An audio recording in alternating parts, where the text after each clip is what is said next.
Hello friends, welcome to சமையல் சம்பவம். இன்றைக்கி நம்ம சேனலில் சீம்பால் எப்படி செய்கிறதுன்னு பார்க்கலாம். சீம்பால்ன்றது வேறு ஒன்றுமே இல்லை. மாடு கன்றுக்குட்டி போட்ட பிறகு ஃபஸ்ட்டு 3 டேஸில் பால் எடுப்பாங்க. அதுதான் சீம்பால்னு சொல்கிறாங்க. எங்களுக்கு மாடு கன்றுக்குட்டி போட்ட ஃபஸ்ட்டு டே வர மில்க் கிடச்சிது. ஸோ அது ஒரு 1 லிட்டர் வாங்கி வச்சுட்டோம்.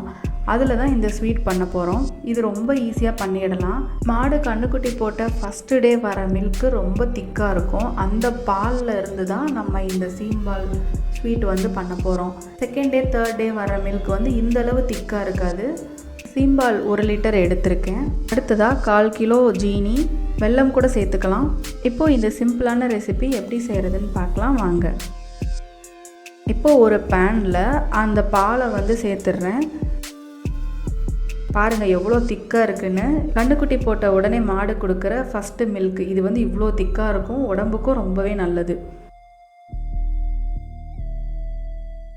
இப்போது இது ஊற்றின பிறகு நம்ம கிளறி விட்டுட்டே இருக்கணும். அப்படி இல்லைன்னா அடியில் ஒட்ட ஆரம்பிச்சிடும்.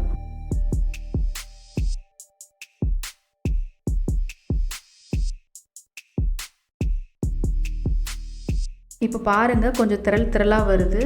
இது இப்போ குக்காக ஸ்டார்ட் ஆகிடுச்சு.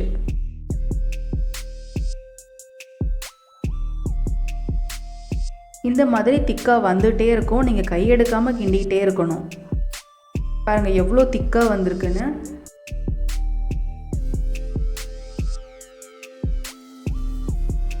இந்த பதத்திலேயே நீங்கள் ஜீனி போட்டோ இல்லை வெல்லம் போட்டோ செய்யலாம். எங்கள் வீட்டில் கொஞ்சம் தண்ணியாக இருக்கணும்னு எதிர்பார்ப்பாங்க. அதனால நான் கொஞ்சமாக தண்ணி ஆட் பண்ணிக்கிறேன்.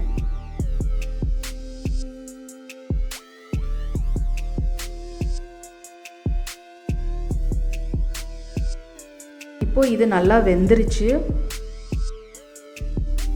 இதில் நம்ம எடுத்து வச்சிருக்கிற ஜீனியை உள்ளே சேர்த்துக்கிறேன். ஜீனி சேர்த்து நல்லா மிக்ஸ் பண்ணிக்கலாம். சென்னை மாதிரியான சிட்டியில் இருக்கவங்களுக்கு இந்த சீம்பால் கிடைக்கிறது ரொம்பவே கஷ்டம். இது கிராமங்களில் தான் அதிகமாக கிடைக்கும். ஏன்னா கிராமத்தில் தானே மாடு வச்சு வளர்ப்பாங்க.